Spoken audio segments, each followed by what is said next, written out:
سلامونه هیوادوالو. ټول افغان ملت هغه ملت چې د ازادۍ او خپلواکۍ لپاره تل نه ستړي کېدونکې هلې ځلې کړې دي، خپلې وینې د ازادۍ لپاره ورکړې او بیا یې هم د افغان ملت لپاره ازادي راوړې. نو سبا د خیره سره چې د انګلیس څخه موږ کوم ازادي اخیستې وه، سبا د خیره سره 105مه کلیزه ده. نو په همدې ویاړ زه هم د 105مې کلیزې د ازادۍ یا خپلواکۍ مبارکي تاسې ټول افغان ملت ته وایم. دا چې موږ د تاریخ په اوږدو کې که چیرې همدغه یوې پېړۍ ته اشاره وکړمه، موږ 3 ازادۍ اخیستې دي. او دا که د تاریخ په اوږدو کې شاته ولاړ سو، نو ډېر خلک دي چې دلته یې راغلي دي، سرونه یې خوړلي دي، یا هم په تېښته بیرته بریالي سوي دي، تللي دي. خو دا یو سوال د هر افغان انسان په ذهن کې راګرځي چې آیا موږ 105مه کلیزه لمانځو، موږ په رښتیا ازاد یو، موږ په رښتیا خپلواک یو؟ په دې زه اوس نه غږېږم تخنیکي چې ازادي څه شي ده، خپلواکي څه شي ده، خو په لنډو کې دومره وایم چې موږ لا هم خپلواک نه یو، ځکه د افغانستان په نوم موږ یوه جغرافیه لرو او په هغه جغرافیه کې پښتونستان، بلوچستان او دا خواته سیستان، دا 3 سره داخل دي. خو متاسفانه زموږ پښتونستان، بلوچستان اوس هم د انګریز د جوړ سوي اسټبلیشمنټ تر چتر لاندې د جبر وحشت څخه برخمن دی. یعنی هغوی لا هم په غلامۍ کې روان دي. او دا داسې نه ده چې د هغوی ټیکنو یوازې موږ ویلې موږ به هر وخت قرباني ورکوو یا به هر وخت د دوی دپاره موږ قرباني کیږو. هغوی هم باید رامخکې سي، لکه څنګه چې موږ هر ځلې وینه ورکوو او قرباني ورکوو، سخته په ځان منو او بیا د نړۍ هر زبرځواکی د دې ځای څخه مختوره او شرمنده باسو او په هغه باندې دوی ویاړ کوي.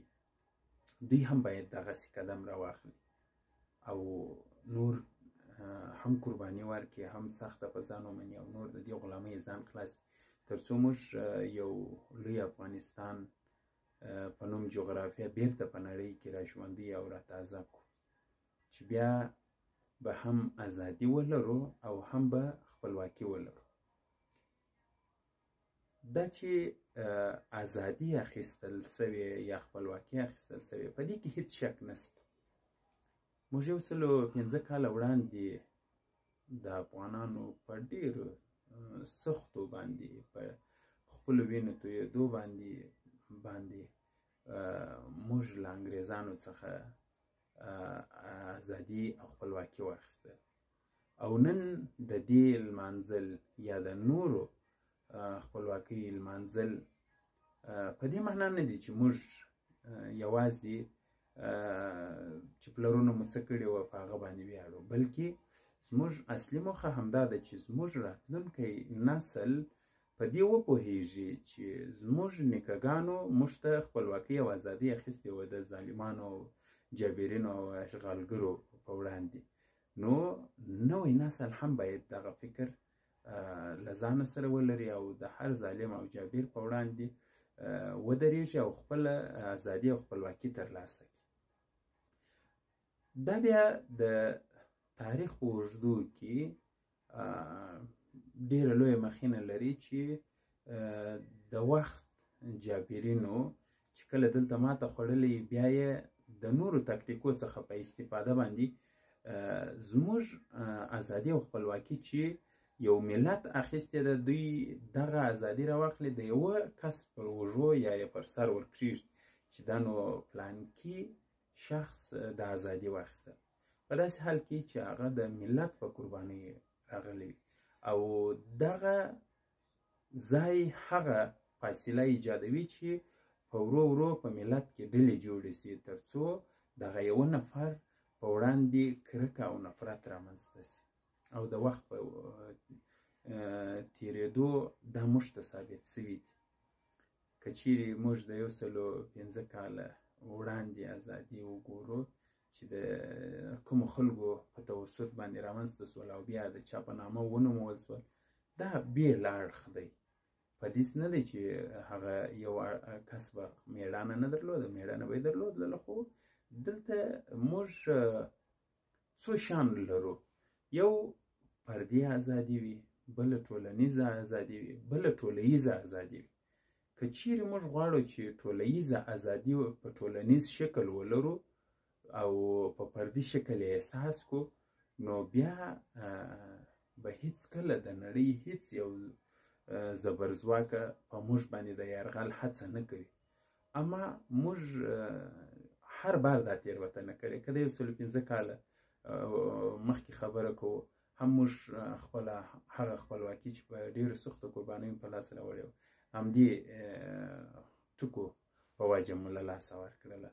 همدارنګه که د 40 کاله 30 کاله وړاندې چې کومه خپلواکي او ازادي اخیستل سوې، هغه هم د یو څو کسو پر وژو باندې د ازادۍ نوم ورېښول سوی دی او د هغه وروسته ملت سره ټوټه ټوټه سوی، ټکور ټکور سوی دی، د پردیو د موخو لپاره قرباني سوی دی او هغه ازادي هم بیرته سپکه سوې ده او له منځه تللې ده. بیا پسې یو بل دوره راغلې ده چې د هغه اشرارو څخه یې دغسې یو ښه حالات نسبتا را جوړ کړي. د افغانستان د کوچنۍ جغرافیه یې د ټوټه کېدو څخه وژغورل او په هغو پسې بیا بله دوره د جمهوریت په نوم باندې راغلې ده چې اکثریت خلک د خپل فکر له مخې دغه تعریفوي چې جمهوریت روښانه او د طالبانو دوره تاریکه دوره بلې. زموږ په هغه باندې تخنیکي اړخ باندې بحث نه دی چې هلته څه خبرې وي یا څنګه وي، هغه ډېرې اوږدې کیسې دي. خو د جمهوریت په چوکاټ کې هم سیستم راغی، بیا هم د یو چا پر وژو باندې ستارې ور ولګول شولې چې دغه اصلي ازادي اخیستونکي دي او پلانه د پستانه ده. سره ویې ول په زرګونو انسانان مو ووژل شول، له منځه ولاړه، له جنګ شو پلانه او پستانه، ځکه چې هلته انګېزه هم د اشغالو یرغلګرو یرغل کړی په دې خاوره باندې. خو د وخت په تېرېدو سره هغه یرغل هم له منځه ولاړی. یو بل نوی نظام و سیستم راغی. په دې نوي نظام و سیستم کې بیا یوه نوې ازادي سو، بیا د افغانانو په نوم باندې حکومت جوړ. په دې حکومت کې هم انتقادات و دا شان سته، ځکه چې بیا هم ستارې د یو سړي پر وژو باندې کېښول چې ازادي همدې سړي واخیستل. زه ډېرو کوچنیو وړو ټکو ته اشاره کوم، خو دا ټکي هغه ټکي دي چې په لویه کې ملت سره جلا کوي. یو دا دی چې په جمهوریت کې موږ دا کار کوی چې په زوره به مو د افغانستان ملي بیرغ چې پر هغه باندې د لا اله الا الله محمد رسول الله کلمه هم لیکلې ده، د محراب و نور هغه زموږ د ټولنې ارزښتونه پکښې ځای پر ځای په زوره به مو په دوکاندارانو باندې ځړوئ، په موټرانو کې، په نورو کې چې کلیزه ده. همدغه کار په دې اوسني نظام کې هم په دغه څو ورځې وړاندې چې کلیزه وه په همدې کې ځینو سیمو کې خلکو په زوره باندې خلکو بیرغونه وځړول. اوس نو که راسو د دې بیرغونو عقیدوي اړخ ته په دواړو باندې کلمه لیکلې ده. یو د افغانستان ملت ته تعریف سوی بیرغ چې د ملي بیرغ په نوم یې نوموي، تور سور زرغون، او بل سپین بیرغ دی چې د طالبانو په نوم باندې خلک پیژني. اما کله چې پر سپین ټکور باندې د لا اله الا الله محمد رسول الله کلمه ولیکل شول، دا په دې معنا چې هغه محمدي بیرغ دی. او که چیرې د دغه دوه بیرغونه که تور سور زرغون بیرغ سره د افغانستان اسلامي جمهوریت لیکلی، دا جمهوریتي سو. او که چیرې په تور سپین بیرغ باندې د کلمې سره د افغانستان اسلامي امارت، دا امارتي بیرغ سو. یعنی دا په یو ډله او په نظام پرې مربوط سو، هلته هغه په جمهوریت پرې مربوط سو.